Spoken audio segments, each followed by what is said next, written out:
morning. For those of you who are joining for the first time, my name's Tom, and in 2017 I retired from the Air Force full-time.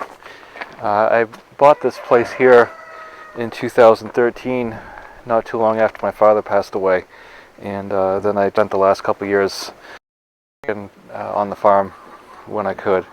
So for those of you joining for the first time, I thank you for stopping by, and we're going to go out and check on the cows. That's going to be the first thing we do this morning, so let's go in the barn.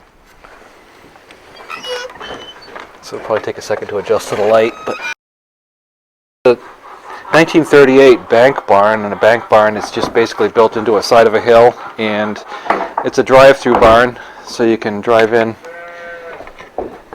through this door, and they would bring hay in through and be able to drive in the back where they were coming from, which field.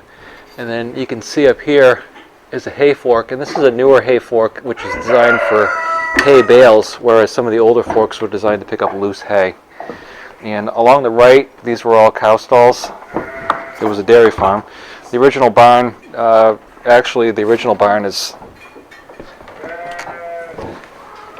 right here. When the house was moved, that barn was moved and torn down. And that was what you called an English barn, because the doors were on the long side instead of the gable end. And then this is kind of a New England design, these barns with the doors on the gable ends, because they wouldn't have snow piled up. And also with the English barns, when you started adding on, each addition would move, that much further away from the central alley, or the threshing floor as it was called, whereas these gable barns, every time they just added on, they put more bents, and a bent is another bay. So you can see these beams here. So this is a 4-bay barn, and so they could just add on to the back and extend the alley out, and then the animals would just be the same amount away from the central floor. He's finished off his milk, and this one does the same thing with his bucket. He usually tips it upside down and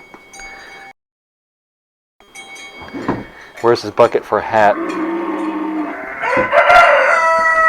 So we're almost at the end of the warm season, and I've got automatic waterers through the barn, but we're going to have to shut those down, and so pretty soon, one of these videos coming up very shortly, I'll show you how we blow all the air out of here and clean out those for the winter.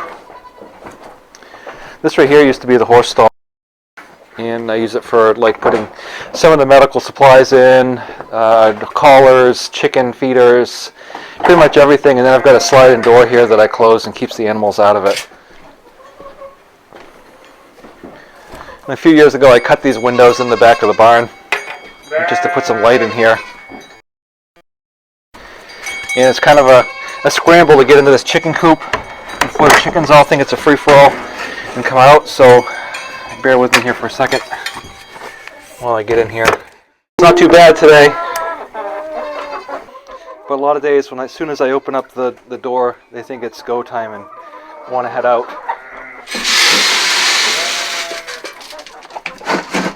These chickens are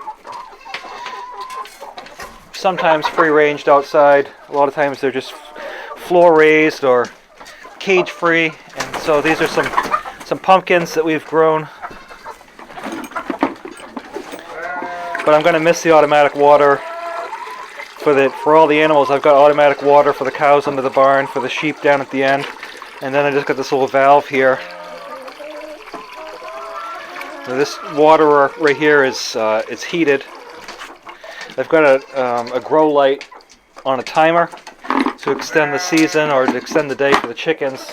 Daylight savings time has ended, so it gets dark now about 4:30, and so what I do is the light comes on about 4:30 in the morning, and then it goes off in the afternoon about 4 o'clock before it gets dark. You don't want it to go off after it's dark, because then the chickens are they're just willy-nilly all over the place, and then the light goes out on them, so they haven't had a chance to go settle in.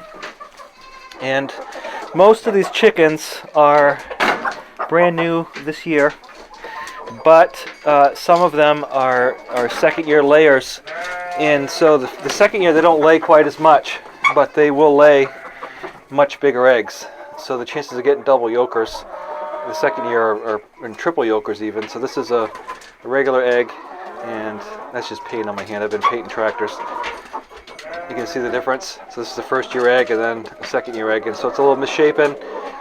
If this was a commercial egg farm, this would be sent for like powdered eggs or cake mixes or something, because nobody wants to buy an egg like that at the store. They all want perfect eggs, and they're graded. Back in the 60s, my grandfather had a giant chicken farm, and he had eggs that were or chickens that were for eggs, and so he had to grade every one of the eggs.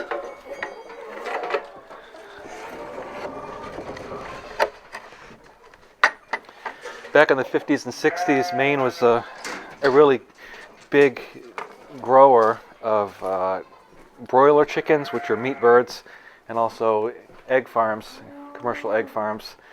And at some point they realized that it was cheaper to not have to heat the chicken houses, and it was also cheaper to have the birds where the food is, because most of the food for chicken feed is grown in the Midwest. So you'll find a lot of the chicken farms now are down in the South or the Midwest, and there's not really that much left in New England. You might have a few small family farms that have a few hundred chickens, but for the most part, they're gone.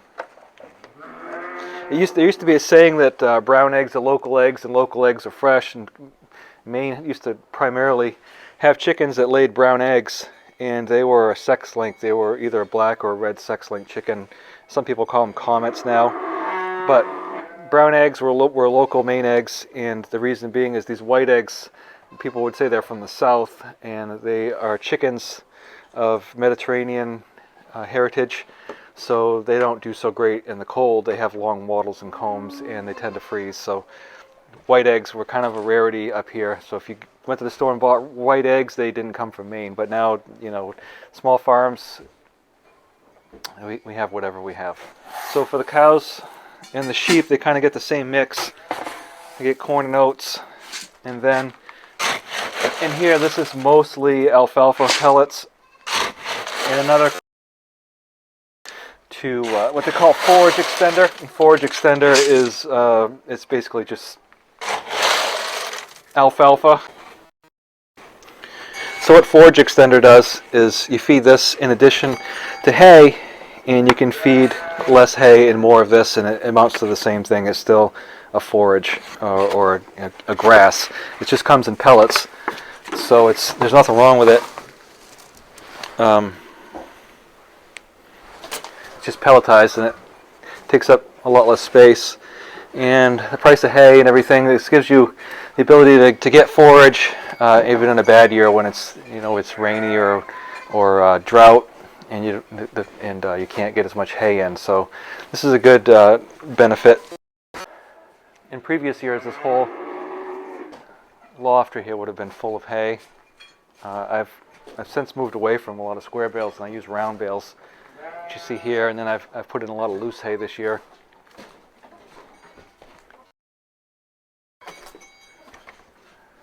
So these calves right here were born in April, and they will go to the butcher next September. And the three back there, they will stay here another winter. So you kind of, same thing with the cows and sheep, you kind of have to book it out there before they decide it's time to come in. And I put bells on the animals because there are thousands of acres of protected land trusts, etc., all around me. And if you've ever tried to find a brown cow in the woods this time of year, especially when it's raining or something, you can't find them. Bells are kind of a lifesaver, actually. We'll try to test the boundaries about who's in charge. So you need to make sure that they know that you're in charge, not them, because they'll start shoving on you. Some people think they're playing. Well, they are a little bit, but it's a rough play, and it's not bad when they're babies, but when they get to be pounds, you can get hurt or killed. So cows really don't make great pets. If you stop pushing, buddy, I will let you out. So the sheep population's been thinned down quite a bit for the winter. This is Romeo. I only have 2 ewes at the moment. I've got Violet and Luna, and they're both pregnant to my knowledge. And then we've got Henry. Henry's just he's kind of a companion sheep to some of the male sheep when we get them. Sometimes we have to separate them, but not always. Companion sheep for them sometimes. So I'm gonna leave this door kind of open. I'm gonna go give the babies their grain, and then in a few minutes we'll send them out. So we have 60 acres here. There used to be a lot more. This was a land grant to Major Simon Fogg. Got all this land as a land grant after the War of 1812. And for those of you who remember your history, in 1812 Maine was still part of Massachusetts, and they were trying to settle it. So it was still kind of the frontier, so to speak. Not so much in the southern part of Maine, down around Kittery, New York, but as you move further north. So we live in York County, which is the southernmost county in Maine. It's also the oldest county in Maine. But I live along a route that was traveled by the Native Americans, the Saco Indians. They would go from Freiburg, follow the Saco River down through into Saco. And actually there's a curse on the Saco. It goes like this, and you know, it's in the 1600s. So the Saco River originates in the White Mountains of New Hampshire, and it travels 136 miles to the coast of Maine. And it's 136 miles because it meanders very much. Now the Saco River is a very popular river for canoeing and kayaking and even swimming, but it also is renowned for having deep gorges and a very strong undertow. And it's often very cold even in the summertime, so it's very dangerous. Now, in the early 1600s, there was a chief, or he was a shaman, or a witch doctor, or whatever you want to call him. He was part of the Saco tribe, and it was down at the mouth of the Saco River, which would be Saco. So he rescued a young white girl from a previous raid and returned her back to the settlers. And so he was kind of a hero, and the peace lasted for about 50 years. And so he was a very popular chief or a shaman. And so he had his pick of women, so they say, and he had a wife, and they had a son. So his wife's name was Awagamiska, and they had a son named Makidu. And in 1675, there was King Philip's War. Those of you who are again familiar with history, early American history, there was a lot of fighting. There was a lot of French, English, and just a lot of struggles. So while all the other Indian nations were embattled with King Philip's War, they were fighting against the white settlers. The Secocas continued to be peaceful towards the white settlers. They traded with them and remained. So in 1675, in the late fall, there was an English vessel moored on an island, which is now known as Factory Island, down in Biddeford. And they were moored offshore, and Awagamiska and Makidu were in a canoe. And the English sailors had heard a story that Indian babies could swim or float like an animal. So one of them went over to the canoe and threw the baby in the water. And Awagamiska rescued the baby, but he got sick and died a few days later. So the shaman, Squando, he put a curse on the river, saying that for every year 3 white men would die, or 3 white persons would die in the Saco River.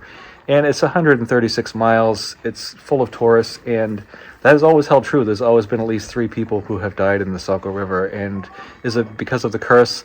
I don't know, but it's the truth. There's at least 3 people every year who die in the Saco River. And the curse was so well believed that for the longest time, until the late 1940s, folks wouldn't even swim or allow their children to swim in the Saco River until they knew for a fact that 3 white men or 3 white persons had actually died in the Saco River. So just interesting. But anyway, this farmer here is located probably closer to the end and closer to the middle of the Saco River. The Little Ospey River floats down through here, but they call this the Secocas Trail, which is right over here. And that was the path that the Indians or the Native Americans would take every year. They would go to their their summer grounds, which would be up near Freiburg, and then in the winter they would go down by the ocean.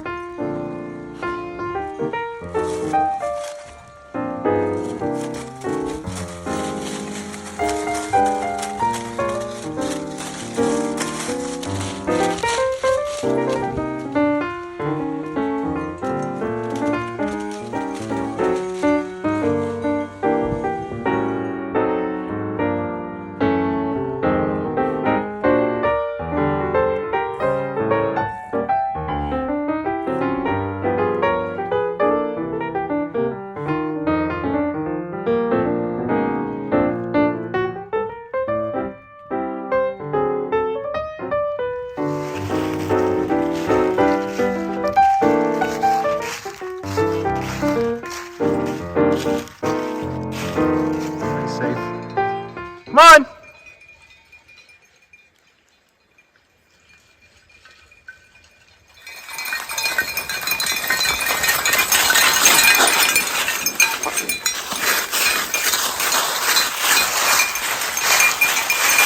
Keep watching for her. She's gonna have babies. I'm pretty sure. I think Luna too. She looks pregnant. Obviously, Henry's just fat.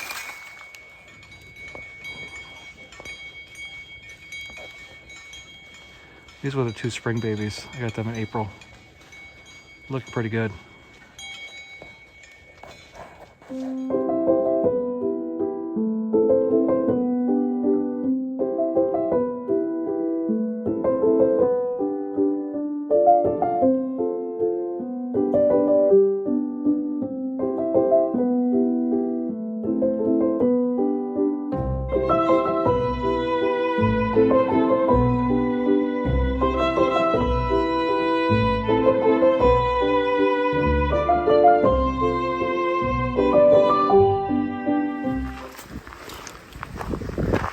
So there used to be a lot more land here, several hundred acres, but over the course of the couple of centuries it's been here. Most of it's been sold off, so I only have 60 acres left. And I've got orchards.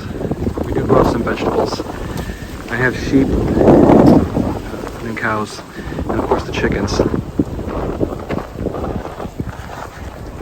And fall is fully here. So this house was Victorianized around 1896. It was just a cape, so they raised the roof on it, so it would have been that tall, and then they made it this tall, and they put the gable on the front. It also has tin ceilings,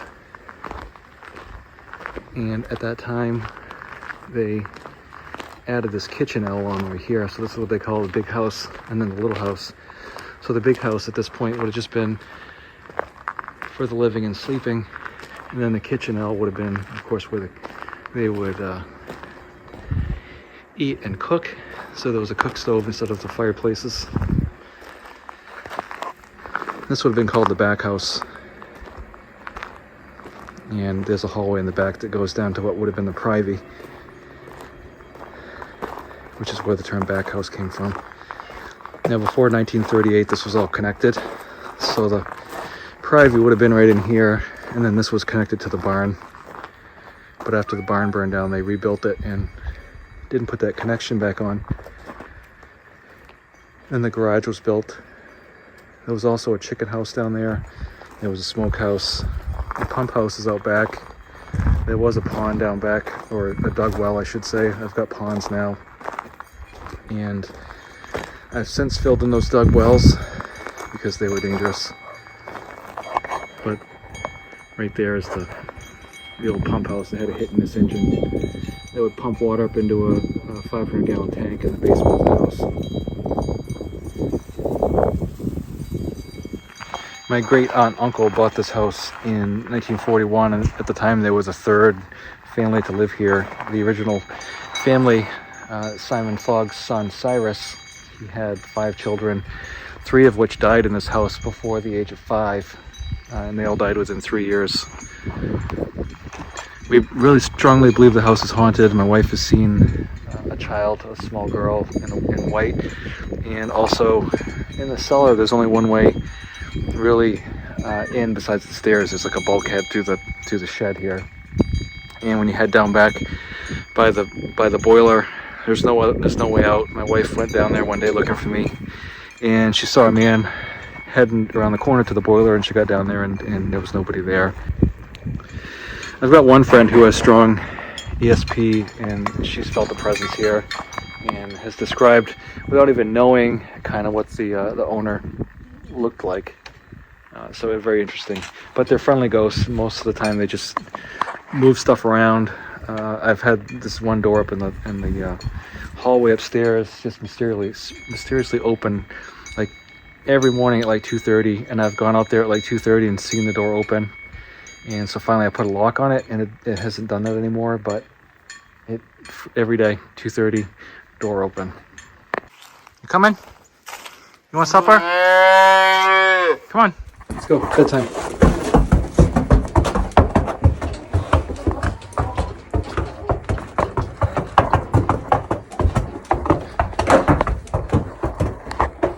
Why do you keep going by? Now go in your stall.